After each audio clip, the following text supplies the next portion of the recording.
ಮಹಾದೇವಿ ಅಮ್ಮ ಶ್ರೀ ಚಕ್ರವಾಸಿನಿ. ನಿಮ್ಮ ಮಗಳನ್ನ ಇವನ್ಗೆ ಕೊಟ್ಟು ಮದುವೆ ಮಾಡ್ತೀರಾ ಅಂತ ಸಾಕ್ಷಾತ್ ತ್ರಿಪುರ ಸುಂದರಿ ಅಮ್ಮನವ್ರ ಮೇಲೆ ಆಣೆ ಮಾಡಿ ಹೇಳ್ತಾ ಇದ್ದೀನಿ. ನಾನು ಜಾಜಿನ ಸುಖಧರನಿಗೆ ಕೊಟ್ಟು ಮದುವೆ ಮಾಡೋದು. ಈಗ ಹೋದ್ರಲ್ಲ ಯಾರು? ಅದನ್ನು ಹೇಳ್ತೀನಿ, ನೀನು ಮೊದಲು ಒಳಗೆ ಬಾ. ನಿಮ್ಗೋಸ್ಕರ ಊರು ಕೇರಿ ಏನೋ ನನ್ನ ಪ್ರಾಣನೇ ಬಿಡ್ತೀನಿ. ಎಲ್ಲ ಬಾಯಿ ಮಾತಲ್ಲಿ ಹೇಳೋದಷ್ಟೇ. ನಿಜವಾಗ್ಲೂ ಅಂತ ಸಂದರ್ಭ ಬಂದರೆ ಎಲ್ಲರೂ ಓಡೋಗ್ಬಿಡ್ತಾರೆ.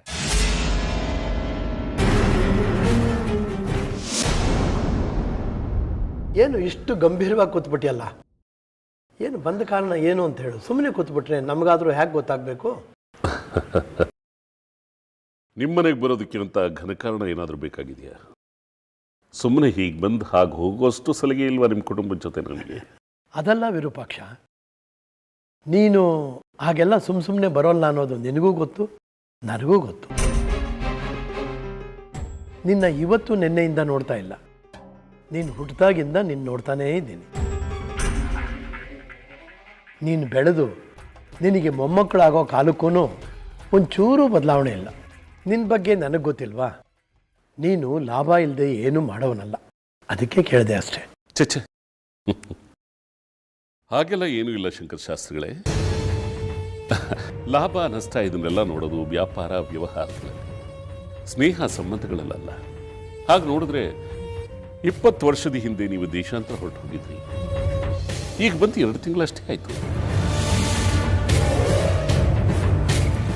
ಹಾಗೆ ನೀವು ಹೋದಾಗ ನಿಮ್ಮ ಅಳಿಯ ಸೊಸೆ ಬಗ್ಗೆ ಕಾಳಜಿ, ವಿದ್ಯಾಶಂಕರ್ನ ಓದು, ಪರೀಕ್ಷೆ, ವಿದ್ಯಾಭ್ಯಾಸ, ಕಾಯಿಲೆ, ಕಸಾಲೆ, ಅದು ಇದು ಮಣ್ಣು ಮಸಿ ಅಂತ ಹೇಳಿ ಎಲ್ಲದಕ್ಕೂ ನಾನೇ ಮುಂದಾಳತ್ವ ವಹಿಸ್ಕೊಂಡಿದ್ದೆ. ಶೇಖರಿ ಅಂತೂ, ಶಾಸ್ತ್ರಿಗಳೇ, ನೀವಿಲ್ಲದೇ ಇದ್ದರೆ ನಮ್ಮ ಮನೇಲಿ ಒಂದು ಹುಲ್ಲು ಕಡ್ಡಿ ಕೂಡ ಅಳ್ಳಾಡೋದಿಲ್ಲ ಅಂತ ಹೇಳಿದ್ದು ಉಂಟು.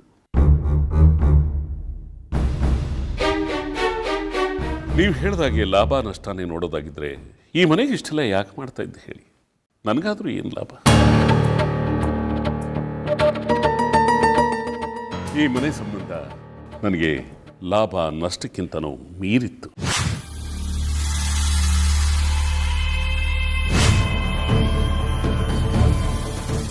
ನೀವೇನೋ ನನ್ನ ಬಗ್ಗೆ ಕಹಿ ಇಟ್ಕೊಂಡು ಮನಸ್ಸಿನಲ್ಲಿ ಮಾತಾಡ್ತಾ ಇದ್ದೀರಿ. ಇರಲಿ, ಪರವಾಗಿಲ್ಲ. ಶಾಸ್ತ್ರಿಗಳೇ, ಈ ಮನೆ ವಿಚಾರ ಎಲ್ಲ ನನಗೆ ಗೊತ್ತಿದೆ. ಈ ವಿಷಯ ನಿಮ್ಗೆ ಯಾಕೆ ಹೇಳ್ತಾ ಇದ್ದೀನಿ ಅಂತ ಅಂದರೆ, ಈ ಮನೆ ನನಗೇನು ಹೊಸ್ತ, ಇಲ್ಲಿ ಎಲ್ಲ ವಿಚಾರನೂ ನನಗೆ ಗೊತ್ತಿದೆ, ನಿಮಗೂ ತಿಳಿದಿರಲಿ ಅಂತ ಹೇಳಿದೆ. ರಾಜಲಕ್ಷ್ಮಿಯವರು ಆಗಾಗ್ಗೆ ದೇವಸ್ಥಾನಕ್ಕೆ ಬರ್ತಾ ಇದ್ರು, ಆದರೆ ಇತ್ತೀಚೆಗೆ ಸ್ವಲ್ಪ ಕಡಿಮೆ ಮಾಡಿದ್ದಾರೆ. ಏನೋ ಮಂಟಿ ನೋವು ಅಂತ ಹೇಳಿದ್ರು. ಅದು ಸರಿನೇ, ವಯಸ್ಸಾಗ್ತಾ ಇದ್ದ ಹಾಗೆ ಇವೆಲ್ಲ ತೊಂದರೆಗಳು ಬರುತ್ತೆ, ಕಷ್ಟ ಆಗುತ್ತೆ ಅವ್ರಿಗೂ.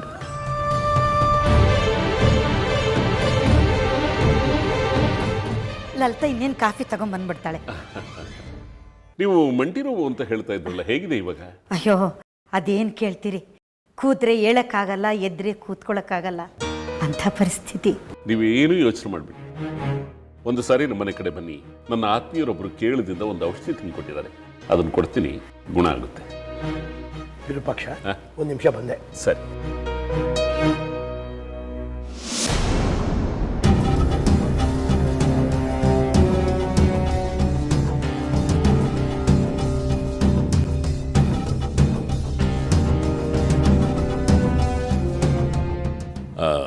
ರಾಜಲಕ್ಷ್ಮಿಯವರೇ,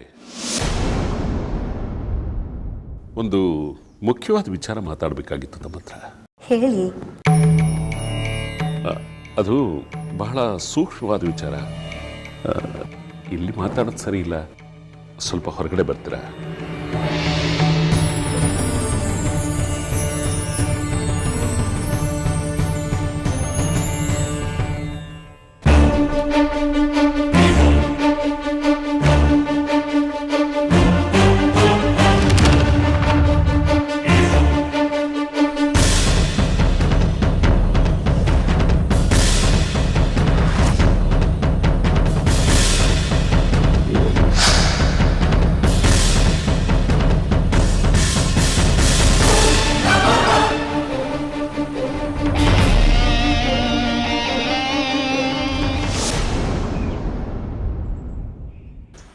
ಶಾಸ್ತ್ರಿಗಳೇ, ನನ್ನ ಪ್ರತ್ಯೇಕವಾಗಿ ಕರೆದು ಮಾತಾಡಬೇಕು ಅಂತ ಹೇಳಿದ್ರಿ, ಅದೇನು ಹೇಳಿ? ವಿಷಯ ಇದೆ ರಾಜಲಕ್ಷ್ಮಿಯವರೇ. ನನಗೆ ಪ್ರತಿದಿನ ರಾತ್ರಿ ವಿಚಿತ್ರವಾದ ಕನಸು ಬೀಳ್ತಾ ಇದೆ. ಅದು ನಿಮ್ಮನೆಗೆ ಸಂಬಂಧಪಟ್ಟ ಹಾಗೆ. ಅದನ್ನ ನಿಮ್ಗೆ ಹೇಳಲೇಬೇಕು ಅನ್ನಿಸ್ತು, ಅದಕ್ಕೆ ಕಂತೆ. ಮನೆಗೆ ಸಂಬಂಧಪಟ್ಟ ವಿಚಾರ ಆಗಿದ್ರೆ ಅಲ್ಲೇ ಎಲ್ರೆದ್ರಿಗೂ ಹೇಳ್ಬೋದಾಗಿತ್ತಲ್ಲ. ರಾಜಲಕ್ಷ್ಮಿಯವರೇ, ನಿಮ್ಮ ಯಜಮಾನ್ರ ಬಗ್ಗೆ ನಿಮಗೆ ಗೊತ್ತಿದೆ. ಇದನ್ನೆಲ್ಲ ಅವ್ರು ನಂಬ್ತಾರೋ ಇರ್ಬೋದು. ಅದಕ್ಕೆ ನಿಮ್ಗೆ ಹೇಳೋದೇ ಒಳ್ಳೇದು ಅಂತ ಹೇಳಿ ಬಂದೆ. ಆಗ್ಲಿ, ಅದೇನು ಅಂತ ಹೇಳಿ ಶಾಸ್ತ್ರಿಗಳೇ. ನಿಮಗೆ ಗೊತ್ತಿರೋ ಹಾಗೆ ನಾನು ಅಮ್ನೋರ್ ಉಪಾಸಕ.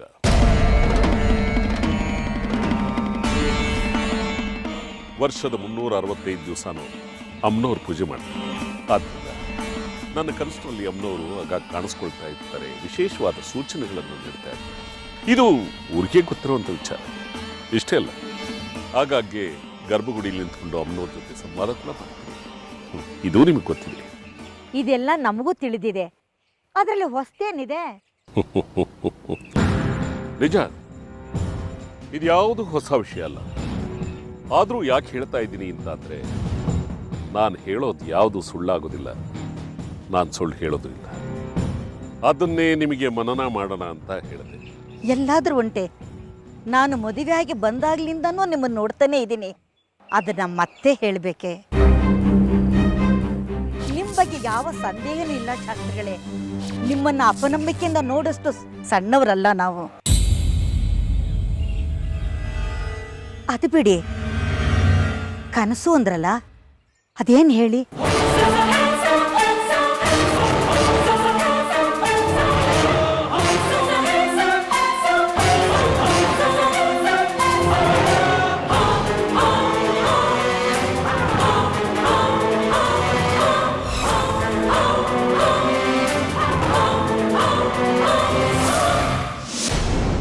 ಸುನೀತಾ, ಕಾಫಿ ಆಯ್ತೇನೆ?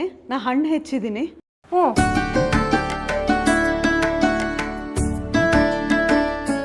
ಸರಿ, ನಡಿ ಕೊಡೋಣ. ಅಕ್ಕ ಇರು,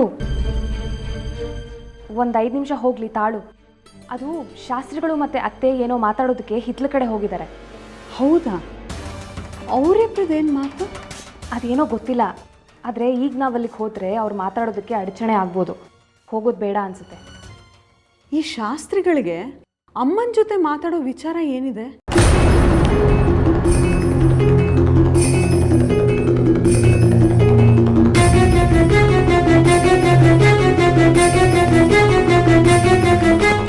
ಆದ್ರೆ ಒಂದು ಮಾತು, ಇದು ನನ್ನ ಅಮ್ಮನವರ ಮಧ್ಯೆ ಏರ್ಪಟ್ಟಿರ್ತಕ್ಕಂಥ ಕೊಂಡಿ.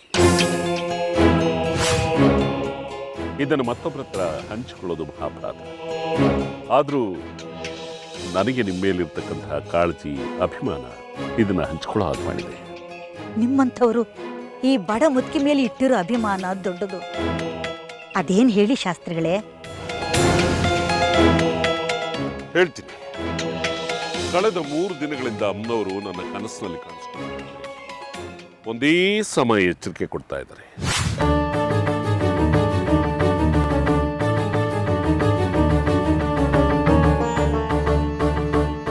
ನಮ್ಮನೆ ವಿಚಾರವಾಗಿ ಎಚ್ಚರಿಕೆನಾ?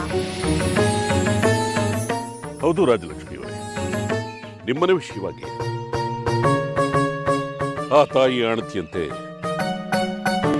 ನಿಮ್ಮ ಮೊಮ್ಮಗಳು ಜಾಚಿ ಮದುವೆ ಮುಂದಿನ ಹುಣ್ಣಿಮೆಯೊಳಗೆ ಆಗಬೇಕು.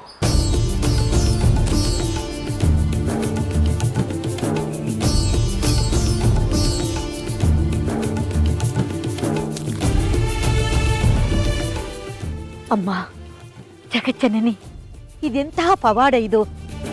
ನಿಮ್ಮ ಮಾತು ಅಕ್ಷರ ಸಹ ಸತ್ಯ.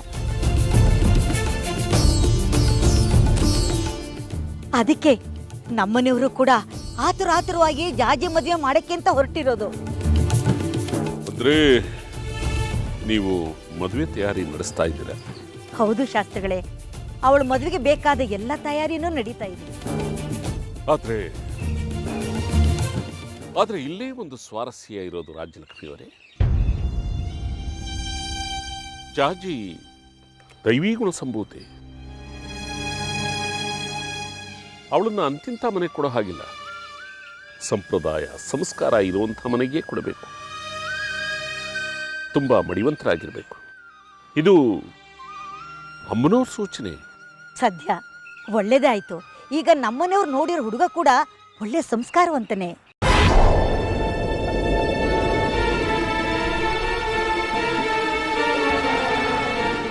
ಒಳ್ಳೆ ಮನೆ, ಒಳ್ಳೆ ಮನೆತನದವನೇ. ಆದರೆ ಮುಖ್ಯ ಸೂಚನೆನೇ ಬೇರೆ ಇದೆಯಲ್ಲ. ಯಾವುದೇ ಕಾರಣಕ್ಕೂ ಜಾತಿ ಸಂಬಂಧನ ಚಕ್ರಾಪುರಿ ಬಿಟ್ಟು ಬೇರೆ ಎಲ್ಲೂ ಬೆಳೆಸಬಾರ್ದು. ಕೊನೆಯವರೆಗೂ ಅವಳು ಚಕ್ರಾಪುರಿಯ ಮಗಳಾಗಿಯೇ ಉಳ್ಕೋಬೇಕು. ಇದೇ ಚಕ್ರಾಪುರಿಲಿರೋ ಒಳ್ಳೆ ಕುಟುಂಬಕ್ಕೆ ಅವಳನ್ನು ಮದುವೆ ಮಾಡಿಕೊಡ್ಬೇಕು. ಇದು ಅಮ್ಮನವ್ರ ಸಂಕಲ್ಪ. ಶಾಸ್ತ್ರಿಗಳೇ, ಆದ್ರೆ ಈಗ ಒಂದು ಎಡವಟ್ಟಾಗ್ಬಿಟ್ಟಿದೆಯಲ್ಲ. ಏನು ಏನಾಗ್ತದೆ? ನಮ್ ಜಾಜಿಗೆ ಈಗಾಗ್ಲೇ ಬೇರೆ ಊರಿನ ಹುಡುಗನೊಬ್ಬನ್ ನೋಡಿ ಮದುವೆ ನಿಶ್ಚಯ ಮಾಡಿದೀವಿ. ಈಗೇನ್ ಮಾಡೋದು? ಇದಕ್ಕೆ ಬೇರೆ ಪರಿಹಾರವೇ ಇಲ್ವೇ? ಅಮ್ಮನವ್ರ ಸಂಕಲ್ಪ ಅನ್ನೋದು ಅಂತಿಮ. ಇದಕ್ಕೆ ಬೇರೆ ಏನು ಪರಿಹಾರ ಇಲ್ಲ. ಸಂಕಲ್ಪ ಮುರಿದವ್ರಿಗೆ ಶಿಕ್ಷೆ ತಪ್ಪಿದ್ದಲ್ಲ.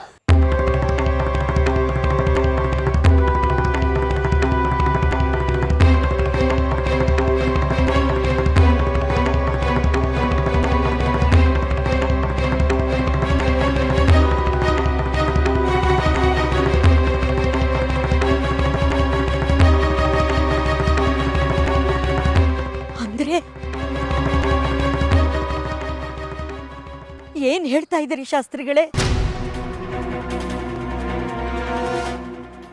ಸ್ವಲ್ಪ ಮನಸ್ಸನ್ನು ಗಟ್ಟಿ ಮಾಡ್ಕೊಳ್ತಾ ಇದ್ದೀನಿ. ಒಂದು ವೇಳೆ ನೀವೇನಾದರೂ ನಿಮ್ಮ ಮೊಮ್ಮಗಳನ್ನ ಬೇರೆ ಊರಿಗೆ ಕೊಟ್ರೆ ಈ ಮನೆ ಹಿರಿ ತಲೆದಂಡ ತೆರಬೇಕಾಗುತ್ತೆ. ಇದು ಅಮ್ಮನವರ ನಿಷ್ಠೂರವಾದ ಹೇಳಿ.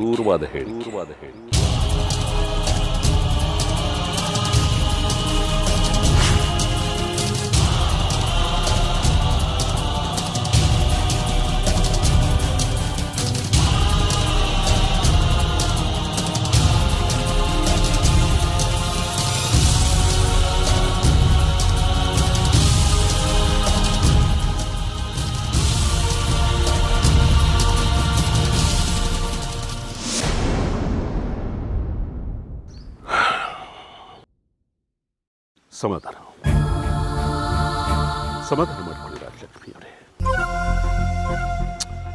ಶಂಕರ್ ಶಾಸ್ತ್ರಿಗಳು ನನಗೂ ಬಹಳ ಬೇಕಾದವರೇ. ಪಾಪ ದೇಶಾಂತರ ಹೋಗ್ಬಿಟ್ಟಿದ್ರು. ಅವ್ರು ಮತ್ತೆ ತಿರುಗಿ ಬಂದು ಅಂತ ನೀವೆಲ್ಲರೂ ಸಂತೋಷವಾಗಿದ್ರಿ. ಈ ಮನೆ ಹಿರಿತಲೆ ಅವರೇ. ಅವ್ರ ಜೀವಕ್ಕೆ ಅಯ್ಯಯ್ಯೋ, ಹಾಗೆಲ್ಲ ಹೇಳ್ಬಿಡಿ ಶಾಸ್ತ್ರಿಗಳೇ. ನಾನು ಮುತ್ತೈದೆಯಾಗಿ ಸಾಯ್ಬೇಕು ಅಂತ ಆಸೆ ಇಟ್ಕೊಂಡಿರೋಳು. ಅವ್ರಿಗೇನು ಆಗ್ಬಾರ್ದು, ಅವ್ರು ಚೆನ್ನಾಗಿರ್ಬೇಕು. ಆಗ್ಲಿ, ನೀವು ಹೇಳ್ದಂತೆ ಆಗ್ಲಿ. ಅಮ್ಮನವ್ರ ಇಚ್ಛೆ ಅಂತಲೇ ಆಗ್ಲಿ ಶಾಸ್ತ್ರಿಗಳೇ. ಶಾಸ್ತ್ರಿಗಳೇ, ಈ ವಿಚಾರ ಮೊದಲು ನನಗೆ ಹೇಳಿ ತುಂಬಾ ಉಪಕಾರ ಮಾಡಿದ್ರಿ. ನೀವು ಹೇಳ್ದ ಹಾಗೆ ಆಗ್ಲಿ. ನಮ್ಮ ಜಾಜಿನ ಬೇರೆ ಊರಿಗೆ ಕೊಟ್ಟು ಮದುವೆ ಮಾಡಲ್ಲ, ಈ ಊರಿನವ್ರಿಗೆ ಕೊಡ್ತೀನಿ. ನನ್ನ ಸುಮಂಗಲಿತನ ಉಳಿಲಿ, ನನಗೆ ಮುತ್ತೈದೆ ಸಾವು ಬರಲಿ. ನೋಡಿ ತಾಯಿ, ನೀವು ಈ ರೀತಿ ದುಃಖ ಪಡೋದ್ರಿಂದ ಯಾವ ಪ್ರಯೋಜನವೂ ಇಲ್ಲ. ಅದಕ್ಕೆ ಏನೇನು ವ್ಯವಸ್ಥೆಗಳು ಬೇಕೋ ಅದನ್ನೆಲ್ಲ ಮಾಡಿಕೊಳ್ಳಿ. ಸಾಮಾನ್ಯವಾಗಿ ದೇವ್ರ ಜೊತೆ ಆಡಿದ ಮಾತುಗಳನ್ನ ಮತ್ತೊಬ್ಬರ ಜೊತೆ ಹಂಚಿಕೊಳ್ಳೋದು ಮಹಾಪರಾಧ. ಆದರೂ ನಾನು ಮನುಷ್ಯ ಅಲ್ವಾ, ನನಗೂ ಮನಸ್ಸನ್ನೋದೊಂದಿದೆ. ಅದಕ್ಕೆ ನಿಮ್ಮ ಕಿವಿಗೆ ಹಾಕಿದ್ರಿ. ಇದನ್ನ ಬೇರೆ ಯಾರಿಗೂ ಹೇಳೋ ಹಾಗಿಲ್ಲ ತಾಯಿ. ಅಮ್ಮನವ್ರ ಕೋಪಕ್ಕೆ ಗುರಿ ಆಗ್ತಾರ. ಇದು ಅಮ್ಮನವ್ರ ಮೇಲೆ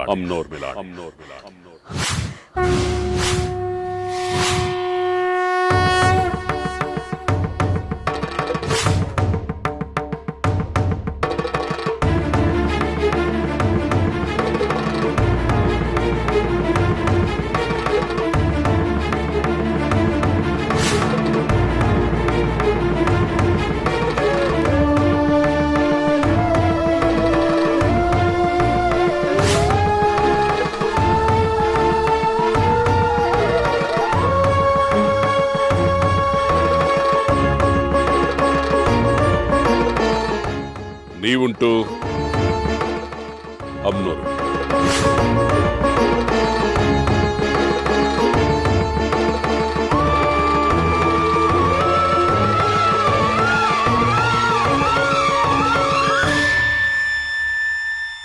ನಿಮ್ಮ ಮೊಮ್ಮಗಳನ್ನ ಬೀರಿ ಊರಿಗೆ ಕೊಟ್ಟರೆ ಈ ಮನೆ ಹಿರಿ ತಲೆಬೇಕಾಗುತ್ತೆ. ಇದು ಅಮ್ಮನವರ ನಿಷ್ಠೂರವಾದ ಹೇಳಿಕೆ.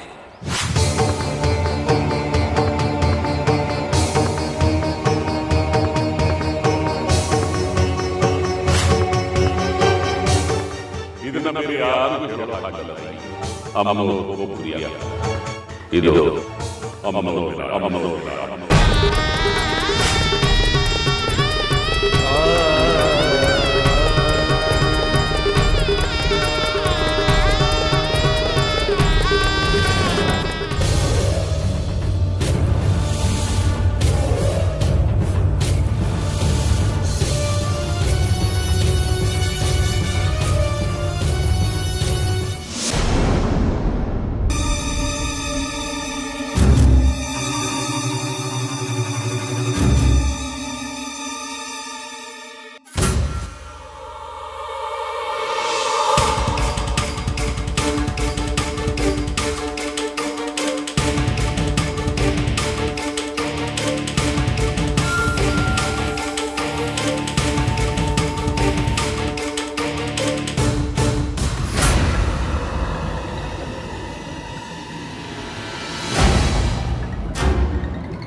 ಏನಿಷ್ಟೊಂದು ಉಪಚಾರ ಶಾಸ್ತ್ರಿಗಳೇ? ಅಪರೂಪಕ್ಕೆ ಬಂದರೆ ಎಲ್ಲ ಹೀಗೆ ಇರುತ್ತೆ. ಈಗಲಾದರೂ ಹೇಳಬಹುದಾ ಬಂದ ಉದ್ದೇಶ ಏನು ಅಂತ? ಆಹಾ, ಹಣ್ಣು ತುಂಬ ಚೆನ್ನಾಗಿದೆ. ಎಲ್ಲಿ ಪಟ್ಟಣದಿಂದ ತರಿಸಿದ್ರ? ಇಲ್ಲೇ ನಂಜುಂಡಸ್ವಾಮಿ ತೋಟದಿಂದ. ಓಹೋ, ಅವನು ಬಂದರೆ ಹೇಳಿ ನಮ್ಮನೆ ಹತ್ರ ಬರೋದಕ್ಕೆ, ನಾನು ಹಣ್ಣು ತಗೊಳ್ತೀನಿ.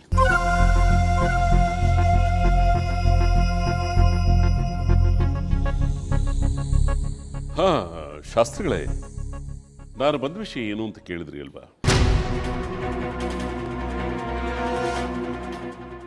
ಈ ಊರಲ್ಲಿ ಬಹಳ ಹಿರಿಯರು ಅನ್ಸ್ಕೊಂಡವರು ನೀವು ಮತ್ತೆ ನಾನು. ಕೆಲವು ಮುಖ್ಯವಾದ ವಿಷಯಗಳನ್ನ ನಮ್ಮವ್ರ ಹತ್ರ ಹಂಚ್ಕೊಳ್ಳೋದು ಒಳ್ಳೇದು ಅಂತ ಹೇಳಿ ಇಲ್ಲಿಗೆ ಬಂದೆ.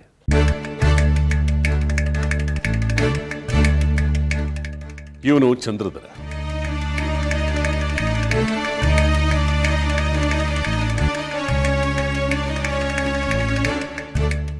ನನ್ನ ಹಿರಿ ಮಗ. 4 ವರ್ಷ ಇದ್ದಾಗಲೇ ಮನೆಯಿಂದ ದೂರ ಇದ್ದ. ಈಗ ಹಿಂದಿರುಗಿ ಬಂದಿದ್ದಾನೆ. ನಿನಗೆ ಇನ್ನೊಬ್ಬ ಮಗ ಇರೋ ವಿಚಾರನೇ ಮರೆತುಬಿಟ್ಟಿದ್ವಲ್ಲ ವಿರೂಪಾಕ್ಷ. ನೆನಪಾಗೋದಕ್ಕೆ ಇವನು ಊರಲ್ಲಿದ್ರೆ ತಾನೆ.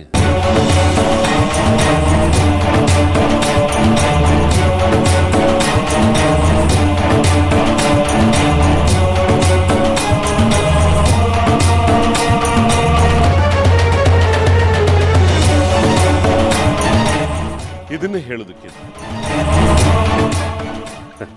ಶುಭ ಸಂದರ್ಭ ಅಲ್ವಾ?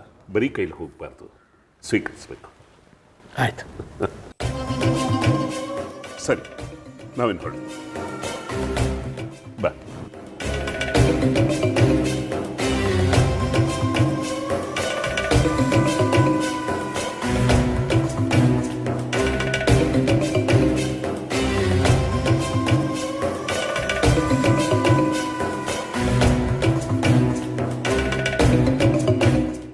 ಹೌದು, ಚಾಚಿ ಇಲ್ಲಿ ಕಾಣಿಸ್ತಾನೆ ಇಲ್ವಲ್ಲ? ಕೊನೆ ಒಳಗಿದ್ದಾಳೆ.